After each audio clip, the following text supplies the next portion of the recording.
Monday Night Football, we have the Seattle Seahawks and the New York Giants. Welcome, guys. My name is DK. We're going to be breaking down the Showdown slate in this video on Draftkings. We got $1 million up top once again.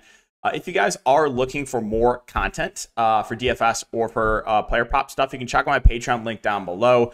Been a hot streak continuing for DFS. Had a really good day on the plays posted on Patreon for player props. We went 5-1. The only miss was Firemouth, who got injured. So this close to 25x.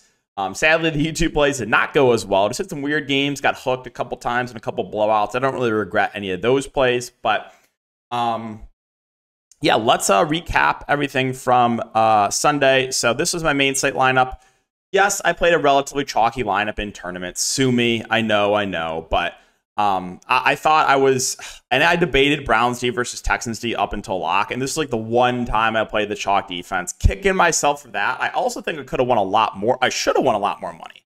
Zach Ertz dropped a touchdown in garbage time, and then the Aiden O'Connell to Devontae Adams catch was a touchdown, but they called him short and they didn't review. So I'm just like, I think I should have won a couple $1,000s here. Ended up only winning 400. Still not mad about it, but yeah, we cashed Monday Night Showdown last week. We cashed Thursday Night Showdown. We cashed the main slate, and my Sunday Night Football Showdown slate. I played very contrarian, and right now it's looking okay.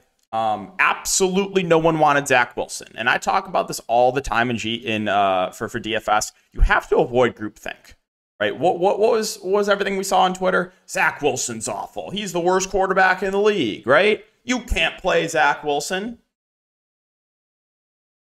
Zach Wilson, I don't think is amazing. I think he's a serviceable quarterback. We saw multiple big games from him last year. It's not like he can't put up decent games and he's somewhat mobile, but everyone just sees what happened last couple games. No way. They just cross him off and they lock in Chiefs defense, right? And you cannot think like that, right?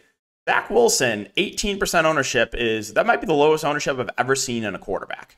And he should have two touchdowns at half. Conklin dropped that one. Zach Wilson should have 2 touchdowns at half. And he had Garrett Wilson also open for a touchdown, just overthrew him a little bit. But yeah, I played super contrarian. You can see I played 4 Jets. Absolutely no one did that, right? They want 5-1 Chiefs or 4-2 Chiefs. I went 4-2 Jets with Garrett Wilson captain. So I basically just played the pass catchers, right? No one wanted Randall Cobb. I know he's completely dusty, but he played close to the entire game last game. Conklin, I ate the chalk there. I was fine with it. Yeah, I played 1% Cobb, 18% Zach Wilson, right? And I just played Mahomes and Kelsey, and I talked about this in the Patreon stream. The Chiefs just really spread it out. So I felt like there's a nice edge targeting these Jets pass catchers because the Jets really don't rotate their guys. Well, the Chiefs play 6-7 wide receivers. They play 3 tight ends, 3 running backs.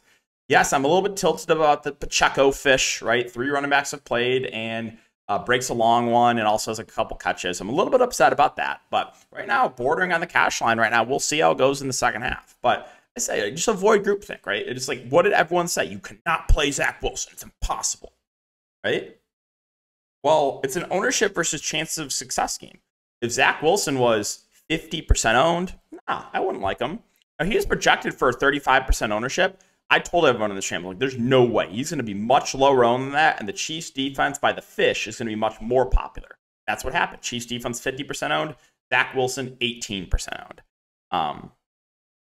So hopefully the Jets can keep moving the ball, put up some points. If they can, I think I'll have a pretty solid day. But that's where we're at right now. Again, we've been a very hot stretch for DFS. Again, 5-1 in my Patreon plays for prize picks as well. Yeah, before we get in the video, I wanted to mention OddsJam. So right now, what you guys are looking at is the OddsJam Fantasy Optimizer. So I have NFL listed right now. Basically, how it works is just shows the play and percent chance to hit and what the prize picks line is. Right now, it's like in a couple of touchdown props with Daniel Jones, Tyler Lockett, and DK Metcalf, Darren Waller. Yeah, if you guys want to give it a try, you can use the code DKDFS for 25% off your first month. They have Underdog. They have Parlay Play.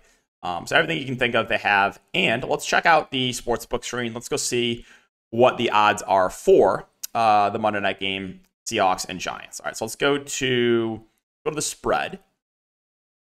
Okay, so we got Seahawks, Giants. It's basically about a 1.5 point spread, looks like right now. And what you're looking at, again, is if you wanted to bet on the game, it gives you the book that offers the best odds. If you wanted to bet the Seahawks, you would want to bet on Pinnacle. If you wanted to bet the Giants, you would want to bet on Sports Trade.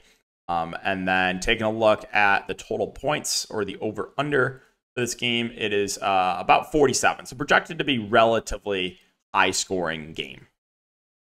You guys want to check that out? Link down below. All right, so let's get into the player-by-player breakdown, and we'll start off with the Seattle Seahawks. So at the top, you have Ken Walker, 10.8K, and I'm just going to flat out say it, right? You guys know I'm gonna speak my mind. I think he's gonna be one of the worst plays of the slate, especially if he's popular. Now he's gotten really lucky with touchdown variance over the last couple games. 4 touchdowns over the last 2 games. You cannot expect that to continue.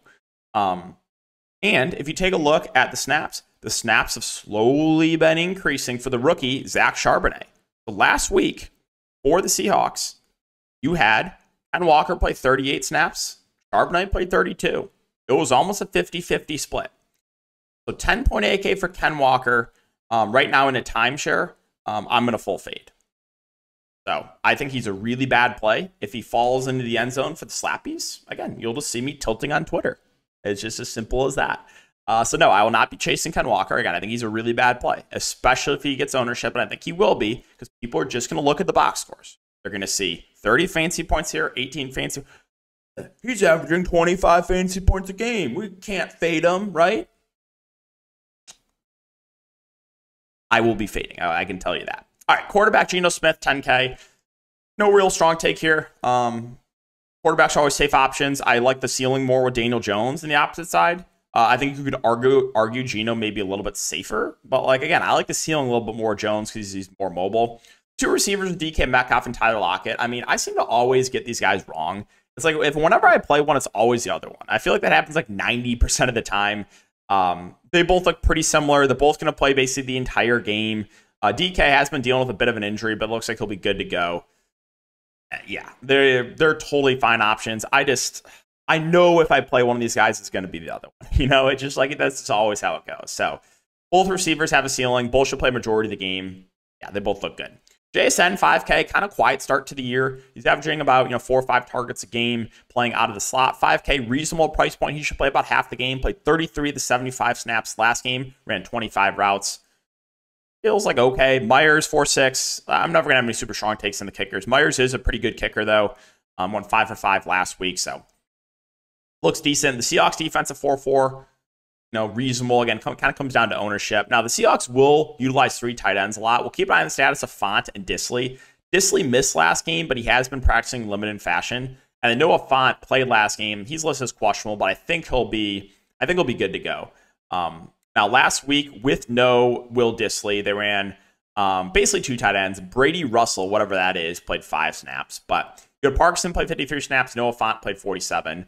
The game before, when Disley was available, you had Parkinson played 36 snaps, ran 17 routes. Font played 33 snaps, ran 21 routes, and Disley played 37 snaps and ran 18 routes. So all 3 tight ends have basically been splitting work here for the Seahawks. You got Font at 3.6. I think you could argue he's their best pass catcher, probably the guy at the highest ceiling.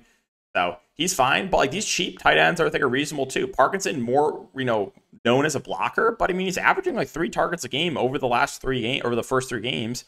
Will Disley, kind of the same thing, more known for a blocker, but like again, the Seahawks are utilizing these 3 tight ends and they're kind of splitting work. So I think if you need some salary relief, all 3 of these tight ends are in play. And then I'm really high on the former Michigan product, Zach Charbonnet. Again, his snaps have slowly been increasing. He did only have 10 touches last week, but he's cheap.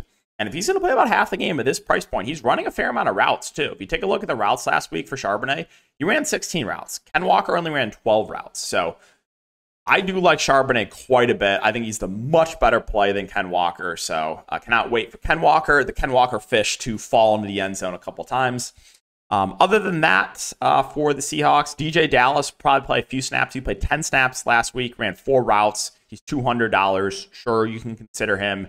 Jake Bobo, the preseason Sharks know he's a pretty talented wide receiver. His snaps been going up a little bit. He did catch a touchdown last week. He's $200, and he played 31 snaps, ran 13 routes. So do have a little bit of interest in him for large field tournaments.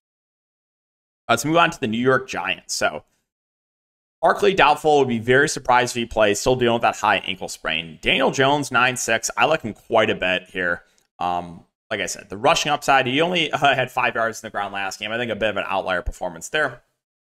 Again, I like the ceiling quite a bit from him, but he can fluctuate, right? 6, 34, 4. So as I said, like I think you could argue that Geno's probably the safer option, but I like the ceiling much more on Daniel Jones, and I'm very high on Darren Waller. I do not care what happened last game, and that's what people are going to look at, right? They're going to remember what happened prime time against the 49ers. He had like multiple drops, did not look great out there. I don't care, right? I just don't care what happened. If you factor what happened in the last game at all, you cannot do that to be a successful DFS player. You cannot fall into the recency bias, the groupthink. Everyone saw Darren Waller struggled last week. I don't care whatsoever, right? It does not affect my decision-making at all. Now, if his role was decreasing and he was losing snaps, then yes. Darren Waller, still by far their top option, played 41 snaps of the 50, ran 31 routes. Yeah, I like him a lot at this price point. I think he'll be a bit lower owned than he should be because of what happened last week, but I really like Waller at this price point, and I really like Matt Breida too. Now again, the box score watchers might look at it. How can you play Matt Breida, right? He only had 7 touches. Played 41 of the 50 snaps and ran 22 routes. Right? 6.4K for a running back that's going to play like 80% of the snaps. Sign me up for that. A running back that can catch ball. Yeah, like I like Matt Breida a lot at this price point. So Waller and Breida, I am really high on for the Giants. Love the price points on both of them. And then you have the receivers here for the Giants. So they're going to rotate guys. Last week, they played 1, 2, 3, 4, 5, 6 wide receivers. Campbell played 21 snaps. Wendell Robinson played 11 in his first game back.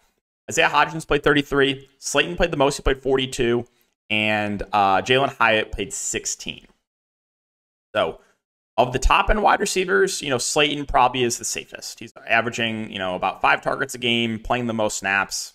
No issue with that. It is a guy that can catch some deep balls. Hodgins has been kind of quiet. Still getting a fair amount of snaps. I think I would give the edge to Slayton over Hodgins, but I'm not going to rule out Hodgins. He's not super expensive. Again, he played 33 to 50 snaps. Another guy that, big body, they can look to him in the red zone. Gary Brightwell, 4.8K, kind of have a tough time getting to him. Now, did have 2 catches and 3 targets, but the price point I don't love. He only played 9 of the 50 snaps. I have a really hard time even being playing Gary Brightwell over Matt Breida at a similar price point. If Breida's gonna outsnap him 4-1, just give me Breida all day long. I'll get different elsewhere, right? I don't think playing I think playing Brightwell over Breida tomorrow is just getting too cute. So I'm not really interested in Brightwell. Gano, same thing I said about Myers, reasonable option at the kicker position. Giants defense, 4K, has not been great, but I think they'll be a much lower owned than the Seahawks defense. Wendell Robinson, I do like. You guys know, if you watch my content last couple years, I am high on him. I think he's a talented wide receiver, playing in the slot. Again, he didn't play much. He literally played, 11 snaps? But he had 4 catches and 5 targets. So he basically got targeted about half the time he was out there. And I think his snaps are slowly going to increase. Now, by how much is the question? I think he's their most talented wide receiver. Again, Waller is overall their most talented receiver in my opinion, but he's a tight end. Of the wide receiving group, I think Wendell Robinson is their best receiver. It just comes down to how many snaps do you think he's going to play? What is the increase going to be? It clearly is going to go up, right? Especially with how well he played, but by how much?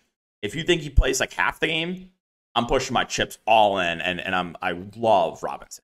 If you think he plays, maybe 15, 20 snaps, gets a slight increase, then I still think he's fine, but wouldn't be as excited about it. It really comes down to how much more do you think he plays this week? Paris Campbell, with Wendell Robinson in, Campbell's snaps went way down, so he takes a hit, but played 21 of the 50 snaps, still did have 6 targets. Again, I would give the edge to Robinson, but Campbell's still playable. The rookie Jalen Hyatt didn't play a ton, but still a guy that does have big play upside. He's $2,000. He played 16 snaps, ran 14 routes. What else? Third string running back was Eric Gray. He did not play last week. Sterling Shepard, $200. I think he played a couple snaps. He played 2 snaps, ran 1 route. So I don't think you can do it unless you get some sort of report that he's going to play a little bit more. And then Daniel Bellinger, $200. He's the backup tight end. He's an okay punt play.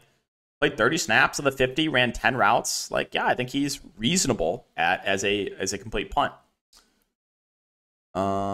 Let's see. Was there anything else I wanted to mention? I think that's it. So, yeah, guys, that will do it for the video. Again, if you're looking for more in-depth content, I really go focus in on roster construction on Patreon and videos. We talk through the cash game build, and then we talk through how to build plus CV lineups, ways to get different. What I said tonight in the Patreon stream, I was like, I like going heavy on the Jets. Most of the time, it's gonna lose. But if you get a serviceable game from Zach Wilson, and the Jets can put up a couple touchdowns. Number one, the chalk Chiefs D-ish are getting punished. And then number two, you're getting the low-owned Jets. You know, Zach Wilson sub 20%. Some of his receivers very low-owned. Again, you can make a fair amount of money. So hopefully the Jets can put up some points in the second half. Yeah, like I said, avoid groupthink. You have to avoid groupthink to be successful in DFS. So, if you guys do enjoy, make sure to like, subscribe, hit the notification bell. I'll try to get a video up for prize picks as well. But good luck tomorrow, guys, and we'll see you in the next one.